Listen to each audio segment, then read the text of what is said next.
Okay, this is my review of Transformers 2: Revenge of the Fallen. I just want to say that right from the beginning, it was bad. It was really bad. Like, so you already know what kind of review this is gonna be. I'm gonna say some of the things that were good because it wasn't like a movie can't be completely. Okay, a movie can be completely bad, but there were some good things in this movie, and I'll mention them too. I'm going to try to make this as short as possible, because if I actually had to explain everything that was wrong with this movie, it would take me more than one video.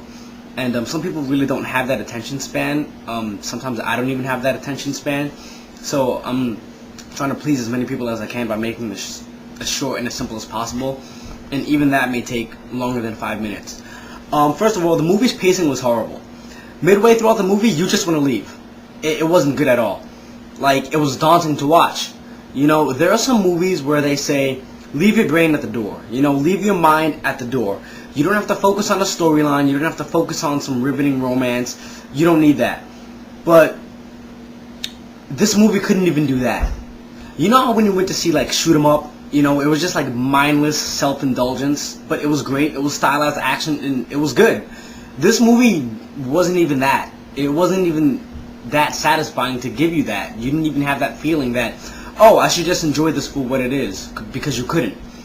The movie tried to be everything. It tried to be drama, like at the end. It tried to be funny, and while I do have to admit, it was funny, but they took it overboard. Okay, in part 1, in Transformers, they had a certain level of humor, like this comic humor, and it was good. You know, it was really funny. Part 2 just takes it like above and beyond, and it's just ridiculous. It's not even like, it gets to the point where you're like, you want more like drama. You know, like it's just okay. It's like, stop joking. This isn't that funny. You know, and some of the jokes honestly weren't that funny at all.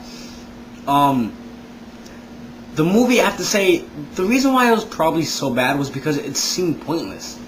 Like, there was no, like, motivation throughout the movie. There was no, like, nothing led you on. You know, when you watch a movie, there's something you want. And this movie lacked that feeling. Like,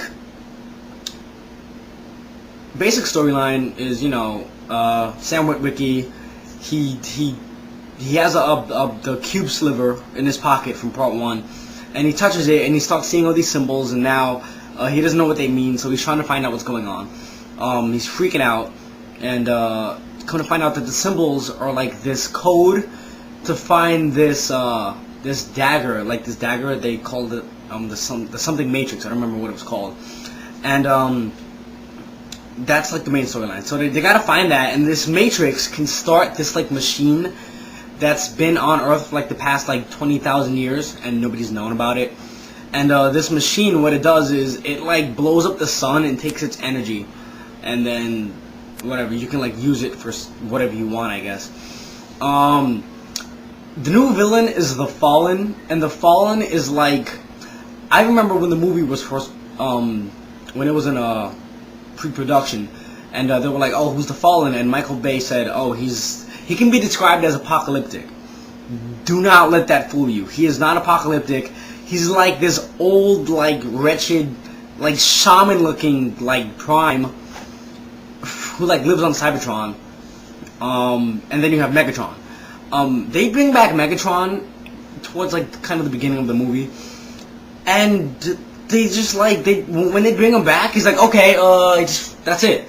He doesn't, it's not anything like, oh, what's going on, like, where am I, or what's happened in the past 2 years. He just wakes up and he's like, alright, let's go. Like, there was no, like, oh, mind you, Megatron is a tank now. I don't know how that happened. In part 1, he was a Cybertronian jet. And now, he's just a fucking Cybertronian tank. Like, he just wants to be a tank so he can be a tank. Okay, I accept that, whatever. The Fallen is like, I don't know how, but Megatron, like, flies to Cybertron in, like, 5 minutes. And if you were going 100,000 miles an hour from Pluto to the sun, it would still take you 9 years. And this guy flies to Cybertron, and he must have a hyperdrive, I guess, you know? But I don't know why he's not using it. Whatever. The point is, He gets there extremely quickly, and he's talking to the Fallen, and the Fallen is like, blah, blah, you're my apprentice. And he's like, yes, master.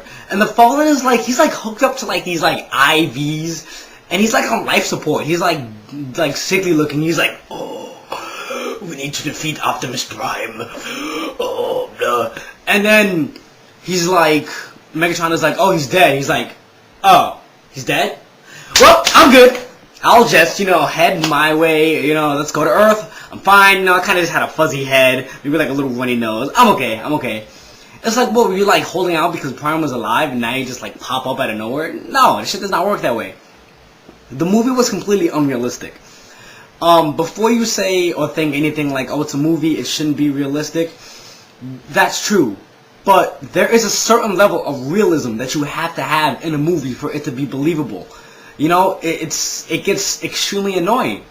Like for instance, an example.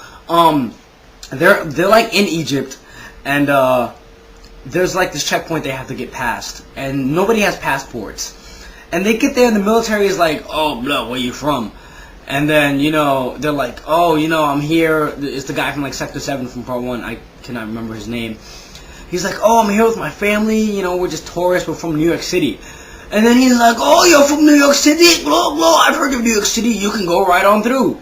And it's like, what? Are you serious? We can just go check out the ancient ruins just because, like, I wish I could do that. I want to go to some country and be like, oh, I'm from New York City. Can I go through? Sure. It's because you're from New York City, so of course you can. You don't need clearance. You don't need a passport. We're not border patrol, It's like, what? Are you serious? Like, it was completely unrealistic. There were so many plot holes. It was ridiculous. Midway throughout the movie, it just starts to drag on horribly.